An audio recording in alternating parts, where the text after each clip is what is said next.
মাছ চাষের জন্য চুন খুবই একটি গুরুত্বপূর্ণ উপাদান। শুধু চুন নয়, চুন, লবণ, পটাশ ব্যতীত পুকুরের জল ব্যবস্থাপনা কখনোই ঠিক রাখা সম্ভব নয়।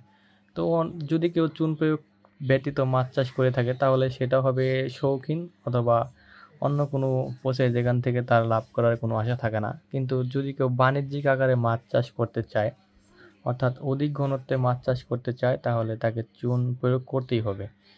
তো চুন প্রয়োগ করার আগে এগুলাকে 12 ঘন্টা ভিজিয়ে রাখতে হয়। তো আমি এগুলা কালকে রাতে ভিজিয়ে রেখেছি এবং আজকে সকালের দিকে এগুলা পুকুরে প্রয়োগ করছি। আর চুন প্রয়োগ করার আগে একটু দেখে নিতে হবে যাতে রোদের পরিমাণটা একটু কম থাকে। সকালের দিকে দিলে ভালো হয়, তারপরে আস্তে আস্তে যখন রোদ উঠবে তাহলে কোনো সমস্যা হবে না।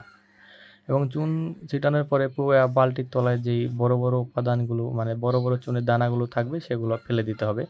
এই বড় দানা কখনোই পুকুরে দেওয়া যাবে না।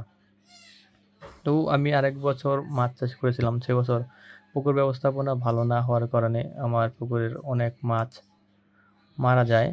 তো মারা যায় এবং অনেক মাছের শরীরে ঘা হয়। তো এবছর পুকুর ব্যবস্থাপনা ভালো রেখে আমি চেষ্টা করছি যে দেখি এবছর কিরকম হয়। তার জন্য এবছর কোনো কিছুতে কোনো খামখেয়ালি অথবা গাফিলতি রাখছি না। সঠিক সময় চুন, লবণ এবং পটাশের সঠিক মাপ জেনে তারপর এটাকে আমি ব্যবহার করছি। তো চুন প্রয়োগ করতে করতে একটা সময় দেখা যায় যে মানে বালতির তলায় যে চুনগুলো রয়ে গেছে সেগুলো অনেক বেশি বড় বড় এবং বেশি দানাদার।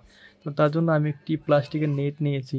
নেট নিয়ে এগুলাকে ডলে ডলে তারপরে বড় উপাদানগুলোকে মানে আমি ছোট করে গলিয়ে দেবো, কারণ এরকম বড় বড় দানা কোনোভাবেই পুকুরে প্রয়োগ করা যাবে না, এতে হিতারও বিপরীত হতে পারে।